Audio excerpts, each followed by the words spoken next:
Welcome, everybody. This is To The House podcast featuring Cam and my buddy here. I never know which way. Jormatic. Jordan. This way. This Jordan. way. Other way. Oh. Well, my screen. whichever way it's pointing. Okay. You know, this show is... Before we get into anything, who's down there? Oh, yeah. I forgot. Somebody's down there. What up, fellas? A blast from the past. You already know. Somebody left the window open. Right? And the owl crept in. Throwback. It's Mr. Andrew Who, aka Who Kid, aka Who Designs, the master, the myth, the biggest producer / video director / I'm butchering his titles. Give it to him. Go ahead, introduce yourself. You know, man of many titles, not one for attention, but I want to say first and foremost, this kind of brings back a lot of nostalgia from TPSG days. Shout out TPSG. Shout out TPSG. I was on a couple episodes towards the end, but fully on production with Cam, and you know what I mean, I'm just happy to be here, but I'm a filmmaker based out of South Florida area. And outside of that, man, you'll figure out the rest. All right. He's being humble. This man is one of the best. Yeah, one of the best behind the camera I've ever been on set. We're gonna tell you he's not. Yeah, right. All right, so this is To The House. No, for sure. We do. We appreciate your presence. This man brings a lot of knowledge in that dome. I feel like there's like a nonchalant pause somewhere in there. Listen, it's all good. I'm super comfortable, man. For real. Anyways, usually on this pod, we usually focus on our Miami Heat. When we flip over to football, it's my Dolphins, his Cowboys. He doesn't share those sentiments, so we're going to focus on our other love. We love sports, and we also love film. So, But before we get into that, quick insider news. I can confirm my sources, really reliable sources, I'm not kidding about this, that the Heat are pursuing Donovan Mitchell. Oh! Wow. Quote me on it. Miami Heat NBA champions. It's a 2023. It's a real thing. Remember, you heard that here. I'm not revealing my sources. So, Okay, hold on. So basically, you're saying Donovan is retiring, like Jimmy did. I mean, Jimmy, Laurie. I mean, the list goes on.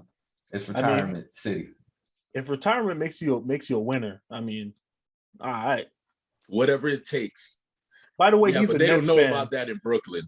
He's a Nets fan. So in later months, when we're in the midst of the season, we're gonna bring him on for his takes on his Nets. So no, we're gonna bring him on just to roast him. That's it. All right. Just to roast me. It's a fair podcast, man. Everybody got their takes. Man. You gotta share your thoughts, you know. But let's switch away from the sports and get into what we love. Look into my background film. We got the cameras going. You know, we all love film. This man, who designs on IG and everywhere. This man is special. Look at all this stuff. I'm gonna put a link. I'm gonna put a link in there to his page. Jordan, what are we focusing on today? What's the question out for today? Now, the question out for today is, I asked my boys, what is your favorite film that came out the year you were born? And as you can see, me and Cam 88 babies representing the last of the 80s babies. Apparently it was by mistake. What even is that? I'm confused. Mistakenly worn the date of my birth year. Oh yeah. It was, it's the subconscious at work. What it can all I works say? out, baby. It all works out, baby. I guess. It's not a competition. It's all I'm saying. And then we have Kid who was born in the ancient years of 1986. Yes. Where a lot of great films also 86 came is out. considered BC, as 88 is considered 80. So wow, you said it. This is 87 was a transition year. So we are micro gazing into time now, talking about 2 years difference is an AD. Well, I mean, whenever I think 20 years ago, I think the 80s, and 20 years ago is the 2000s, which blows my mind. I already have enough grays in my beard. I don't want to feel any older. So spend about who we going guest first, or we going Jordan first? I'll take the anchor leg. Let's go Jordan first. You kick it off. All right, cool. So as many may know, 1988 was a fantastic year for film, because when I looked it up, it was so many choices. For instance, Rain Man, that's one of the greatest films ever. And if I'm not mistaken, it was the highest grossing film of 1988. You got Who Framed Roger Rabbit, Big, Twins, Die Hard, The First Naked Gun. 88 was the year. And then you have other obscure stuff. Well, not obscure. Beetlejuice isn't obscure. I would say A Fish Called Wanda is obscure. Even though he definitely won an Oscar for it. I forgot his name. Wow, can't believe I'm forgetting his name. Kevin Kline. Kevin Kline won an Oscar for A Fish Called Wanda, which was a pretty good movie. But out of all of those, I have to go with probably the second funniest movie I've ever seen in my entire life, and it's Coming to America. It's Coming to America, man. Choice. Like, I mean, from the I let him have that one. I let him have that one. That's my top 3, but I let him have that one just so you can know. Go ahead. Side note, as far as comedies go, Coming to America, and for me, Coming to America and Dumb and Dumber are like fighting for 1 and 2.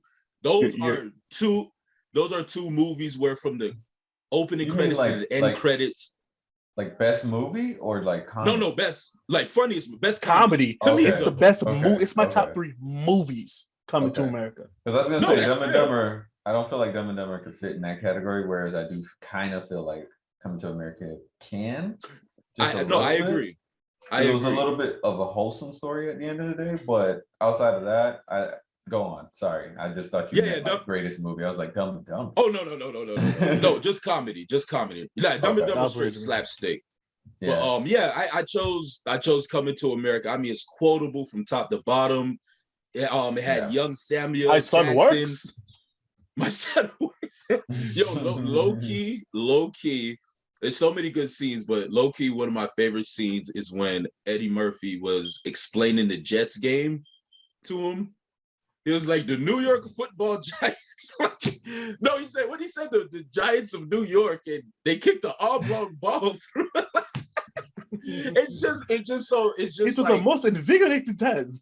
Yeah, the most invigorating. And then when he went to the basketball game, yes, in the face. Oh my God, no, that movie, top to bottom, quotable, had me holding my gut the entire hour and change runtime. That's my number 1. Now, honorable mentions. Fun fact. Samuel L. Jackson's in that movie. Oh, that's one of the best mentioned scenes. That. Sorry. Yeah. Sorry. It's when he robbed McDowell's. She's like, remember was holding shotgun? Yeah, what? Yeah. If you keep cursing in front of these nice people, I'll be forced to thrash you. What'd you say, motherfucker? do you, Jordan, like before we move on into the like notables, like do you have a favorite part from the movie? A favorite part? That's got, I mean, or anything that stood out or anything like that? Well, yes, in a way. But it's kind of controversial in a way, and it's kind of like personal stuff. Like for instance, Eddie Murphy has had a string of movies where he kind of like dabbles in colorism. You know what I'm saying? Like where his love interest is the lighter woman and the whore or the slut is the darker woman. And that's something my father pointed out to me. You're very right. And then looking back, I'm like, wow, he did that in a lot of movies, especially Coming to America, because, you know, his love interest was a lighter girl and her sister, the dark girl, was the one trying to fuck everybody. I have a date with Lisa. Isn't that wonderful? Exactly. Okay. If I had to choose a favorite part, good point. and this is obscure, is when they included the guys from Trading Places. Ooh. I love Randolph. We're back. I'm not talking to you, Mortimer. Back in action. Yeah, it was like little like what they call it? Cameo. No, a cameo, yes, but like a certain crossover egg or something like Easter that. egg. Oh, Easter egg. Easter egg, yeah. I mean, it kind of connects the universes. It's a little blatant, but it depends on if you saw the previous movie. Exactly. It was a crossover. Yeah, it was definitely. I mean, if you're being technical. Yeah. It's one of those things. It was nice in and of itself, but it becomes bigger when you see the other movie, which I love about it. Exactly. Because I saw that first, and then I saw Trading Places, and I was like, oh snap, those are the guys. That's why they were there. Okay. Yeah. It also kind of brings this thing sometimes where like I'll take one person, like Eddie Murphy, for instance, and you say we just crossed him through these different films, right? Like as if he's one life. Like I always think that would be like weird to do with different actors, but like that would be the craziest story. Is like he was born in Brooklyn.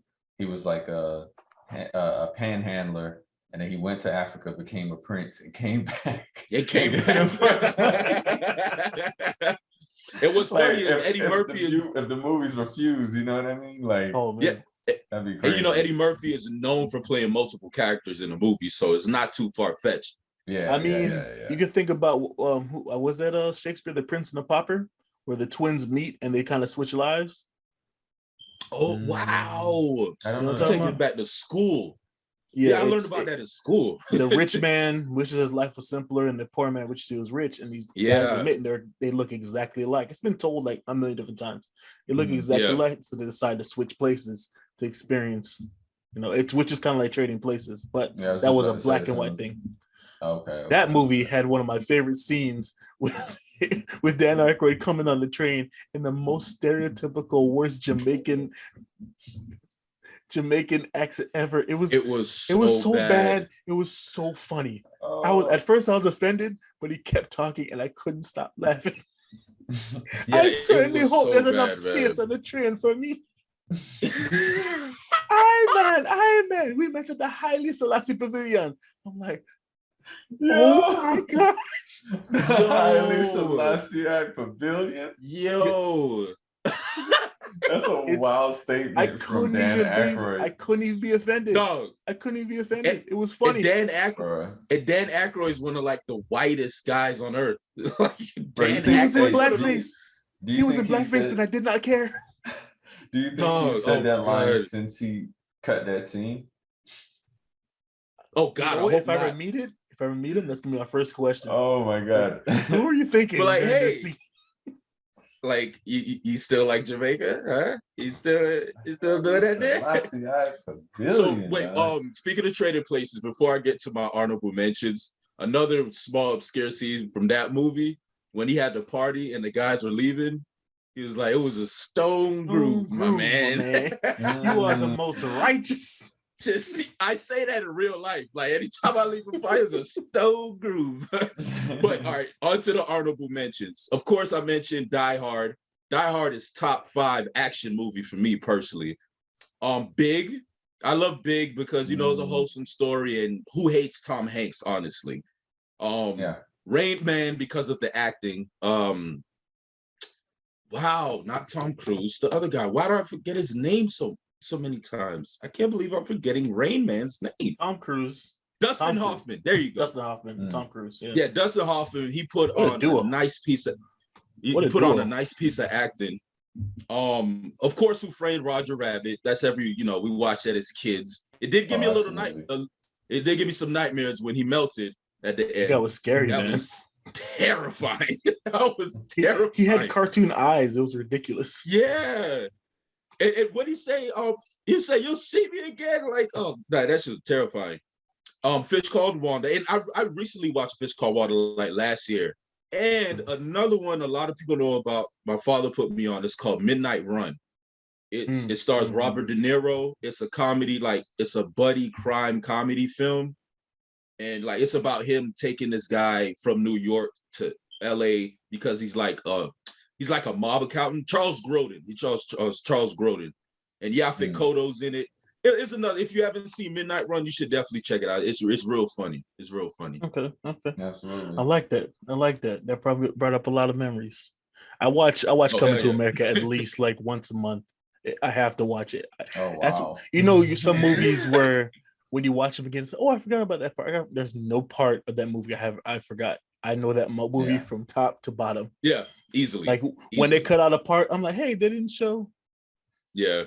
Anyways, let's get to Mr. Who Kid, Mr. 86, to his choice of as movie. I say, I don't know how much of a kid I am anymore with that, but so fellas, we had to go back, way back.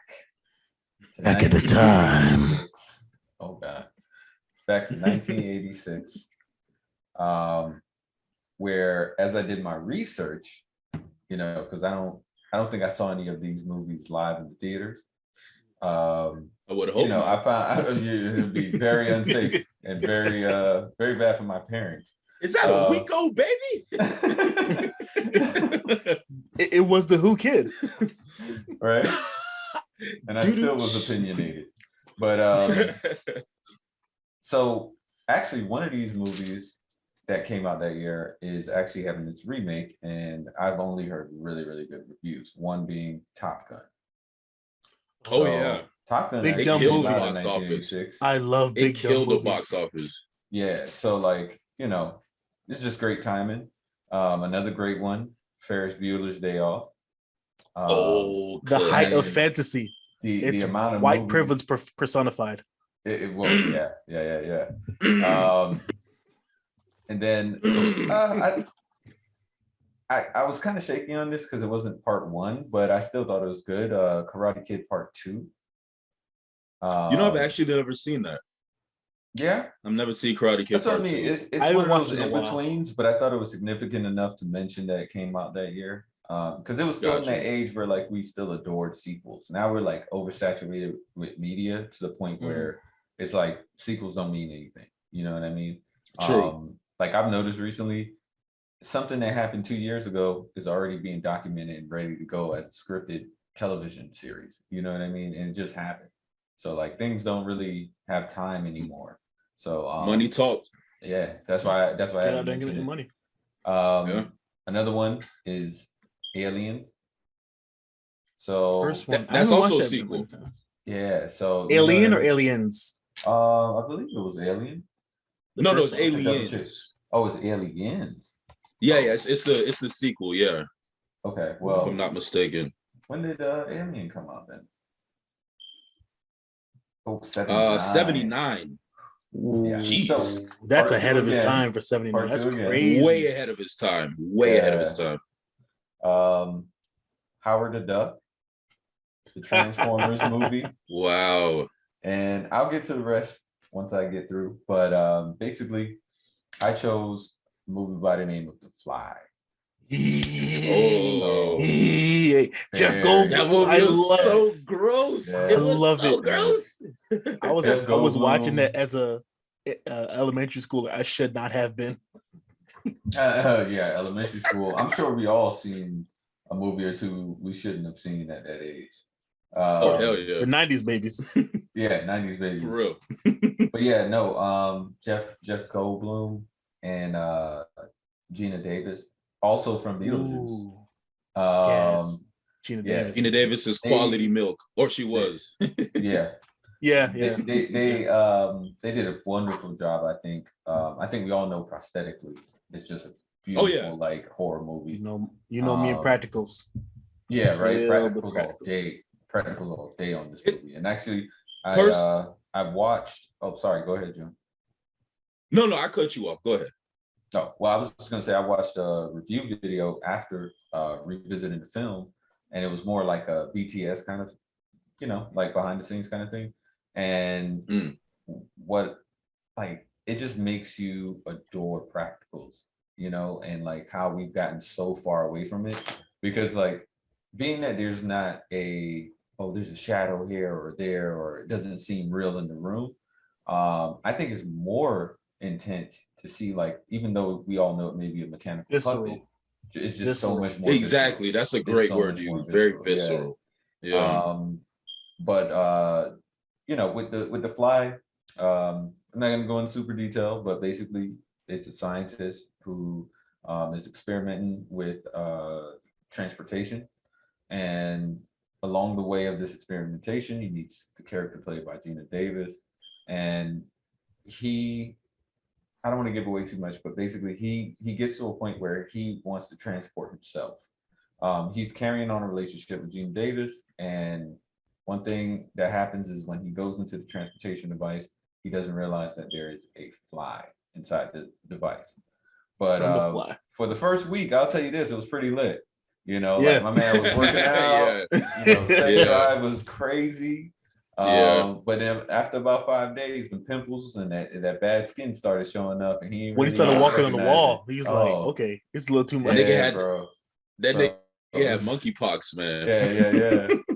But to kind of rapidly get through the story, it's also, and I didn't realize this watching it, but like the director and the writer and everyone who was within the room to get this done, they actually, because of the time it came out, they knew they were going to get a lot of flack about it, because this is like at the height of AIDS. And it looked like as though it was a person who was rapidly progressing through cancer and AIDS. And they said it was cancer that was their inspiration, but they knew AIDS would be the flack. So like, basically it was like watching a person go through something that would take probably 10 to 15 years in a matter of a couple of days. And I did not know that. Yeah, so that was like a nice little tidbit to get out of the film. But otherwise than that, the tragedy of losing a loved one, with their characters, and also I think, bro, it's just so gory.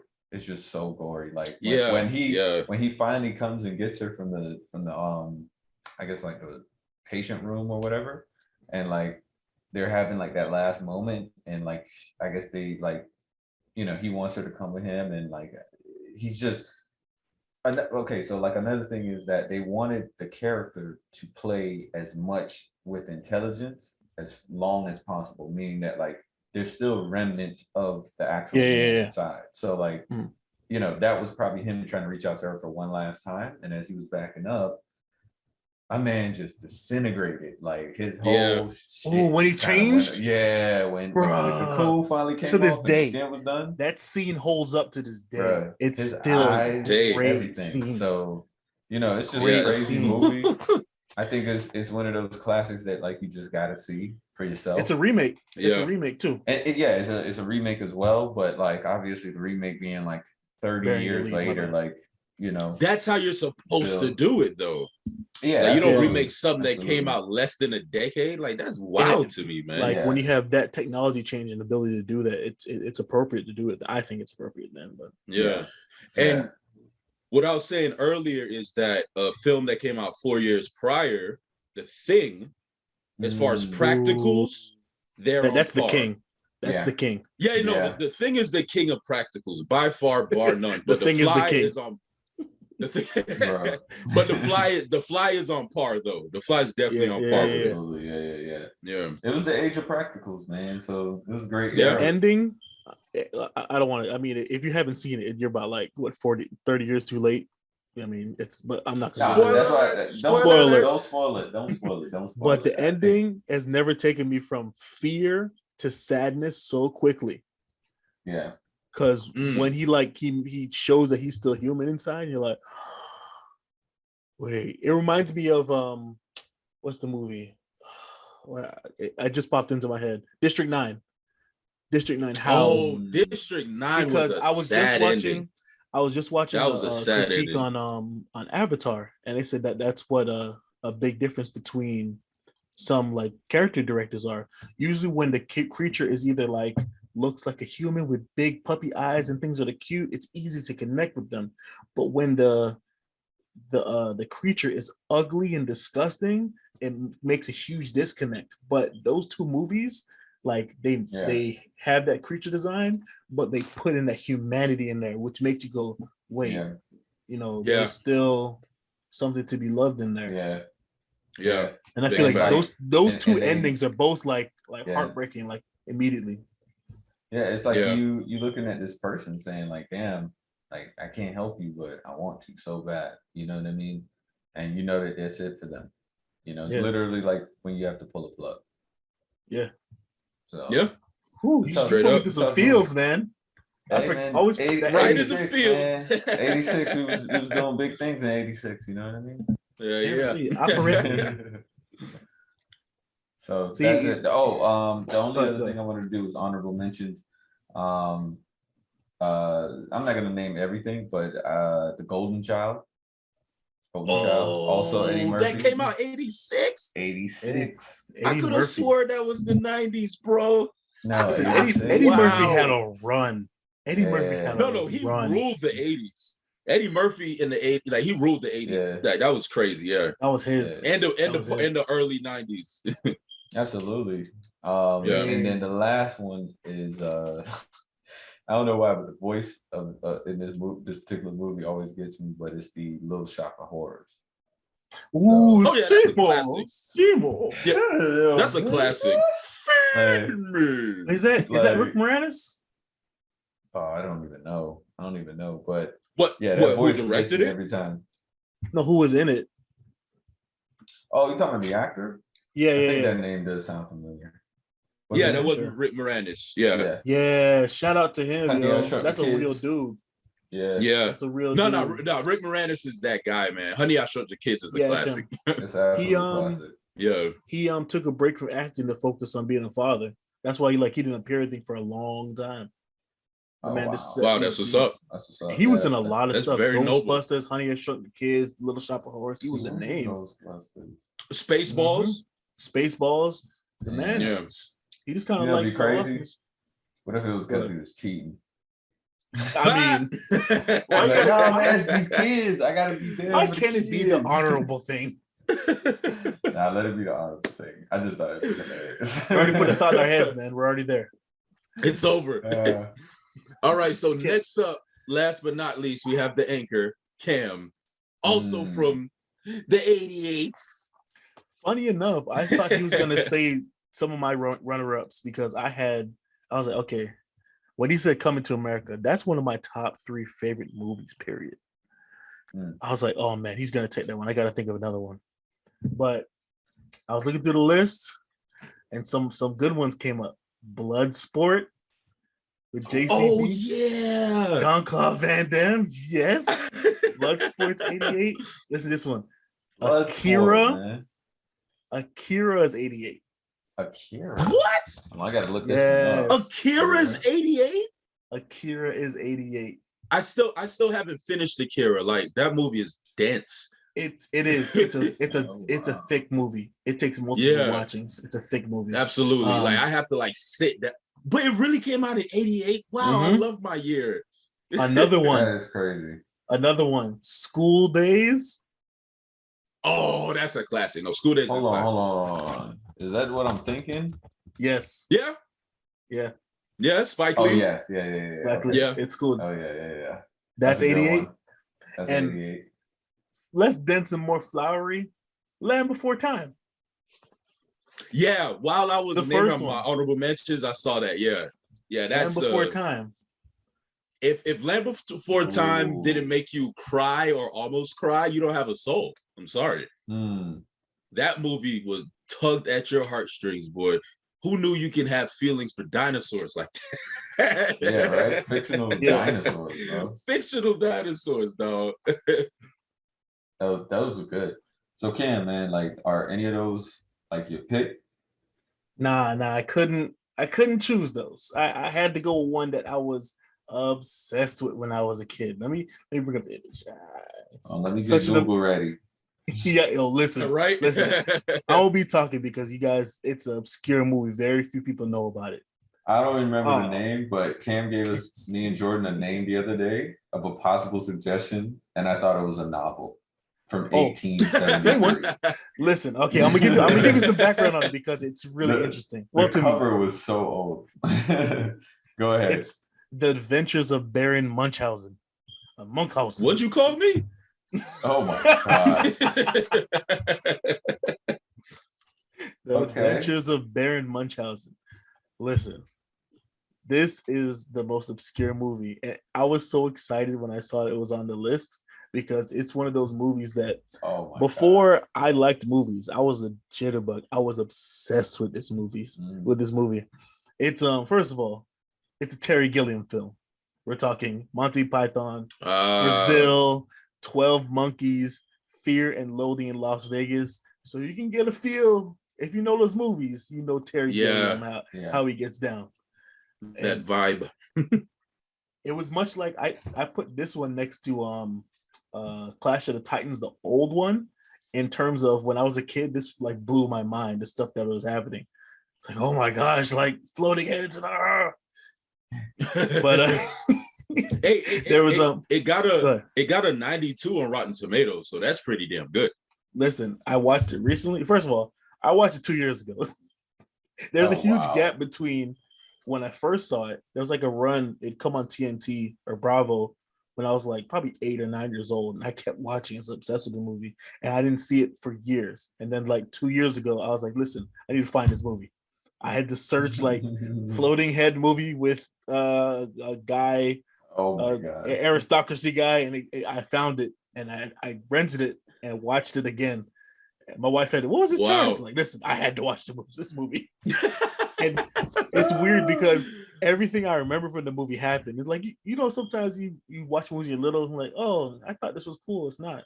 It's like, nah, this movie held up. It was just as ridiculous as an adult than when I watched it as a kid. Some of the people in there, Jonathan Pryce, that guy has his resting villain face. One of those resting villain face. When you see him in resting villain face, yes, he can't even be a good guy. As soon as you see him, it's like, okay, he's gonna double cross everybody because his whole face is this whole thing. You're a villain. You're just a villain. Yeah. Also a cameo by Robin Williams, which is the floating head scene. That part blew my mind because I'm watching like, what if my head just wasn't on my body and I had no control? The whole character was, when his head's on his body, he's like a simpleton, and you know, he just loves food and you know, making love to his wife. And then he thought one day, okay, I'll disconnect my head so I can start thinking of higher things. So when his head comes off his body, he starts thinking of higher things and like doing math equations and think about the stars and ridiculous. What the hell? And this guy is he's the emperor of the moon. Does this movie exist? Leave it to Cam to choose a movie I've never seen. Yeah, I'm telling you. This is I'm where I like live on Google trying to look at images, and it's like I don't even recall anything from this movie. Never seen or heard. Nobody should. It's a ridiculous movie. Another person that made an appearance, a young 18-year-old Uma Thurman. Oh wow! Like So Jordan said, one of her it was first quality movies. milk. More quality milk, yeah. Young Uma. I remember the scene that she was in. Wow. It was one of those, you know, racy scene. You know, the picture of the woman holding the bands in the clamshell, and she's just, oh yeah, that's what she was like portraying. And I remember looking at it like, I don't want to play toys no more. I won't play with woman. It was one of those scenes. It's like, my gosh, she is attractive, and I like that. And in the scene, her husband, I don't know what the dynamic of the relationship was. It's really weird. He took coal and crushed it in his hands and turned it into diamonds. I was like, this is a ridiculous thing. And she takes the diamonds and throws it in the pile. What is this? Is it considered a comedy or a fantasy or? Yes. Okay. The more I talk about this movie, the more ridiculous it seems. There's another scene that a guy is literally faster than a speeding bullet. He's running, and there's a bullet right there. He's looking at it. Oh my God. And he tries to catch it and goes, it's too hot. Oh so my God. He runs ahead of it, grabs a piece of armor, and puts it through it, and the bullet curves back at the guy that shot it. What the hell? Yo, and Cam, I just Googled it. That movie is 2 hours, fam. And Cam knows all the details. It flies by. It flies by. It's my first experience with like a live action Avengers type group. Because what it is, it's a guy that let me pull exact thing. It's a weird concept. It's like an account of the guy Baron Munchausen, his supposed travels through fantastical experience across the late 18th century Europe. It's like the English versus Ottoman army, and they're putting on a play, and there's an army outside the door, somebody attacking, and the guy who the play is about walks in. He's like, "Hey, that's not how it went." And everybody's like, "Who the f you?" He's like, "I'll show you how it went." And he tells them about his all fantastical tales, all the stuff that happened. He's like, "Oh, you don't believe me?" That sounds familiar. "Oh, you don't believe me? I'll go get these guys." Familiar. He tells him a ridiculous story and says, "Oh, you don't believe me? I'll go get him." And then the story is about him getting the guys that he was just talking about. But the reason I like it because it talks about, it's always like, did it happen or didn't it happen? It's like one of those like, this movie did it really happen? Insane looking. It takes you down a rabbit hole and like you wake up outside, it's like, did I go down a rabbit hole or did it happen? Or I Googled some pictures. Shout out to the costume designer though. Holy moly. Listen. They were definitely not, they were nominated for best art direction, costume design, they had and visual effects. They had amazing. to. It looks on par with Barry Lyndon. We're kind of spoiled today with CGI. So if you watch it today just thinking you're going to get like a beautiful match, this is terrible. But if you keep in mind the work that goes into creating a set, making costume design, and putting on makeup, it's amazing. To this day, it holds up. Which when I watched it, I thought it was going to be, it's going to be terrible. Like I watched Ninja Turtles, the original Ninja Turtles live action ones. Like, this is terrible. This is really bad. But watching that one, like I was still terrified. There's a depiction of the Angel of Death. That thing used to give me nightmares. I was like, I need to remind myself this isn't real because it's still going to give me nightmares. No, that's another thing that's missing, man. It's like we can't get that same level of intensity as when we were kids. Yeah. You know? Yeah, because we're damn. Yeah, we're desensitized. Like, absolutely. You know what I'm saying? Like, it's like at this point with like horror movies, like they more like gross you out than scare you in a way. Yeah. That's why, you know what I'm saying? Like every other year you have that horror movie and then you have 100 others. You know what I'm saying? It's when you get older, you're like, and like what's funny is I want to go into a drama. I want to cry. I want to go into a horror. I want to be scared. I go into a comedy. You get what I'm saying? Like I want what that feeling is supposed to be, but it seems like nobody gives a shit anymore. It's the idea of capitalism totally because you can't be the same you were before. You always have to be bigger and better. So through that process of being bigger and better, it kind of just got too big and you got desensitized. Going back to the movie you talked about, Alien, the scene where you first see the baby alien come out of his chest. Spoiler alert! If you haven't seen it, there's so many. If you haven't seen it, so many parodies. But nobody knew it was going to happen. In the script, it said he lays down and the alien appears. Nobody knew how it was going to happen, and nobody seen the alien at that point. So when it burst out of his chest, all those reactions were real. They're like, "Whoa!" 100% real. Everybody's genuine reaction from those. Wow. From those. Even with the body, they didn't know where it was going to come from. Nope. Well, they said the alien emerges. That's all it said. Okay, yeah. So it could have came. It could have came out of. It could have came out of vent for all they knew. Yeah. That's imagine being on the set, like you're making. adjusting light or holding the booms, like, okay, you know the script, if something's gonna happen, and you go, right?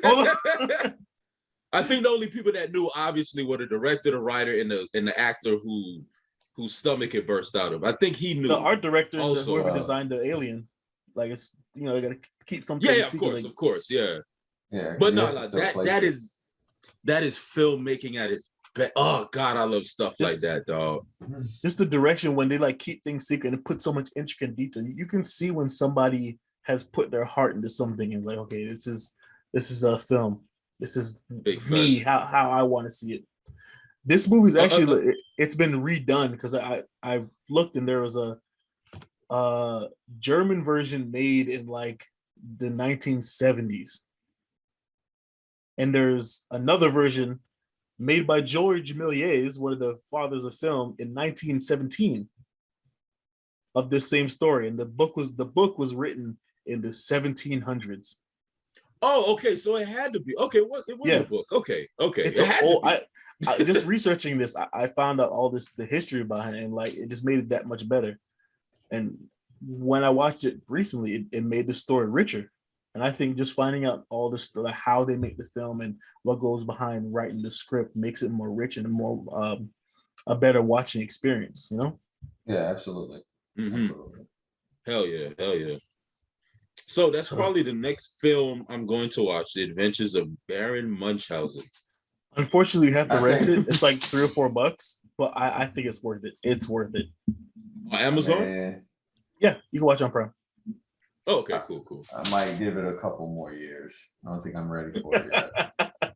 It's you have to be bonded to the concept, because Fear and Loathing in Las Vegas, that took me a while. First time I watched, I was like, what the hell is this?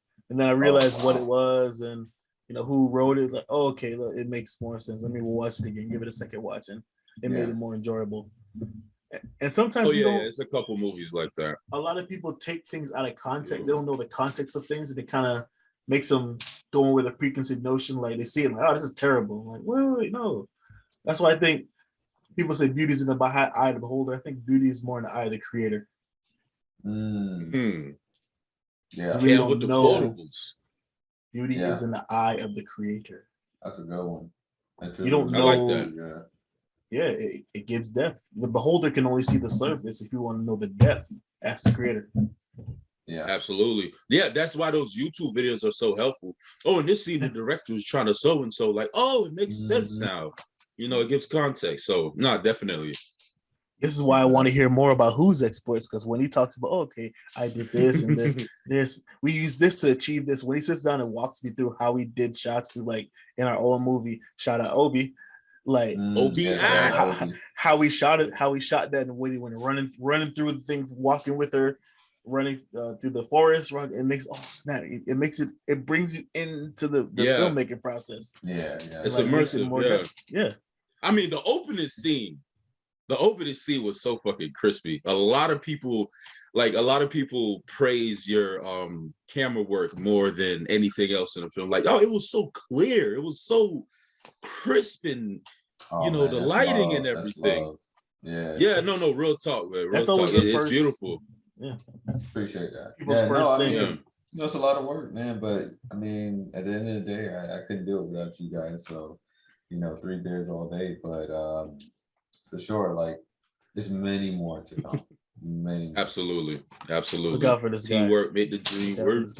Absolutely. I don't have anything more in my movie. Just anything else you guys want to say on film, just in general? Close us out. I felt like I had something. Oh, all right. So back to the point you made about movies nowadays not, leaving anything to the imagination and everything. Mm-hmm. You heard about Joker 2, right? I think I heard it's a musical? It's a musical. What is going on? Twitter, I'm not even upset at it being a musical. Somebody on Twitter made a good point. They should not have told us. We should have found out when we got into the theater. I hate Twitter. I agree with that. No, it's not Twitter. Wow. It's regular news. They just it's not Twitter, it's just regular news. Oh, the Joker 2's looking to have so and so actor, and it's gonna be or actress, I forgot who, and it's gonna be a musical. I'm like, you don't say stuff like that. Like that's I think being a musical that's pretty, in terms of all like genres, that's pretty divisive, and it'll like send some people like, I don't want to see a musical, because musicals are kind of, they have a niche film. Not saying they're bad, exactly. When it comes to them, people either like them or hate them. Yeah. I think the only musical film I love, and it's because I grew up watching it, is The Sound of Music. Yeah. And The King and I. I didn't like musicals. One that would turn me off was Chicago.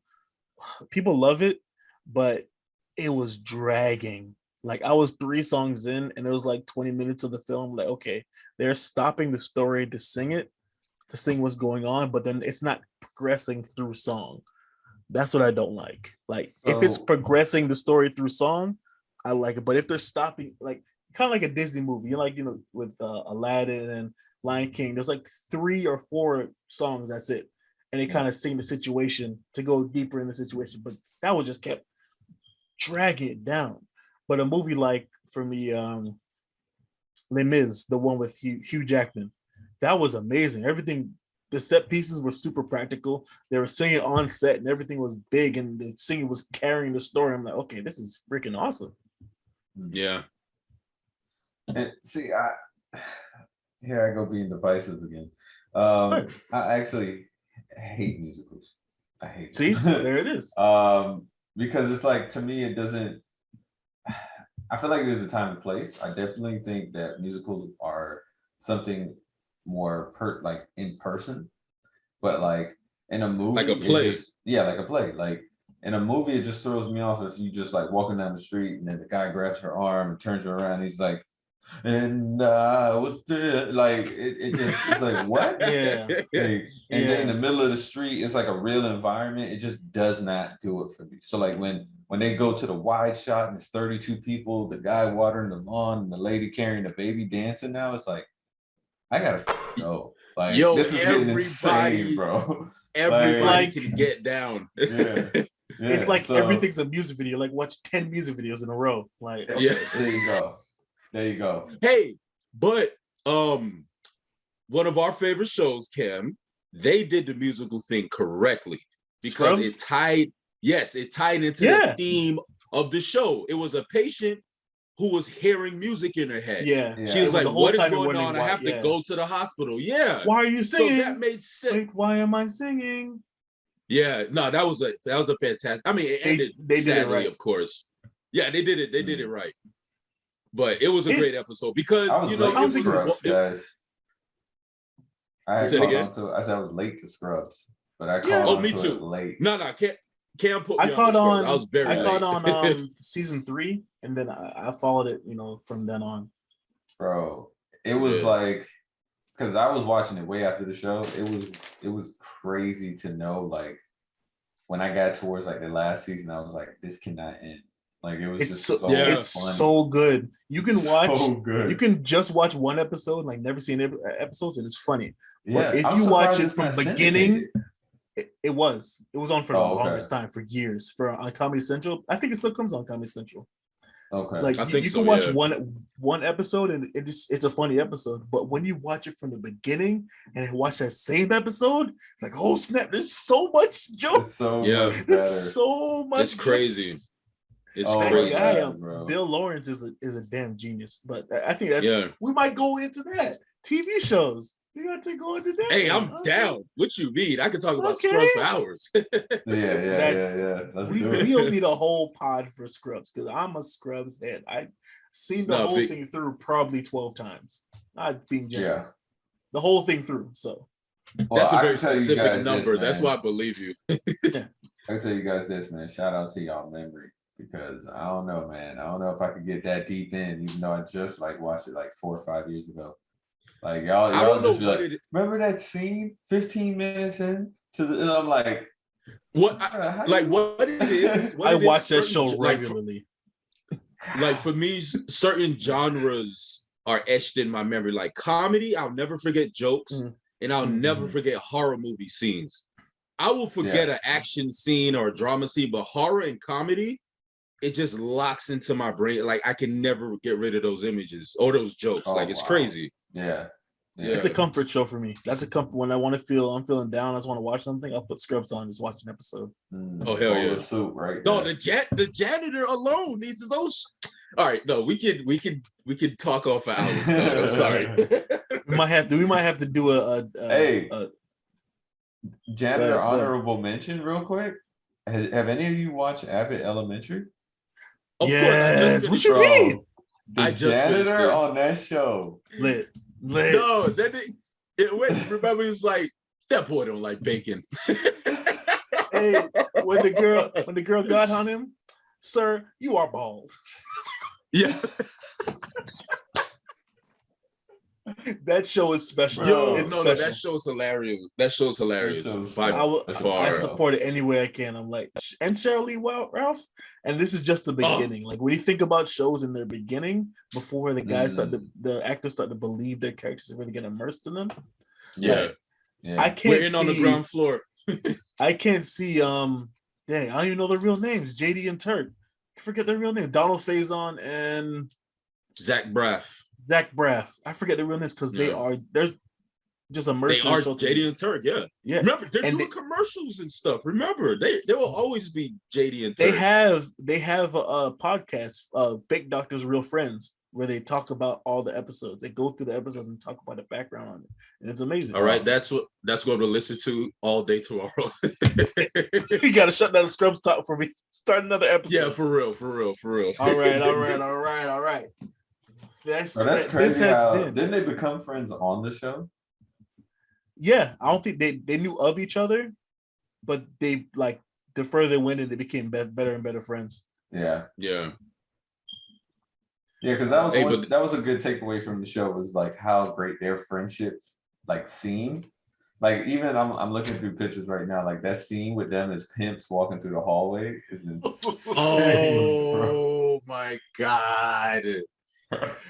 Yo, we're gonna have to talk about that episode. Belt was so high, bro. It was incredible. And that dance. Yeah. Listen, I'm trying to watch my other comfort show, and you're making me want to go watch Scrubs. Please stop.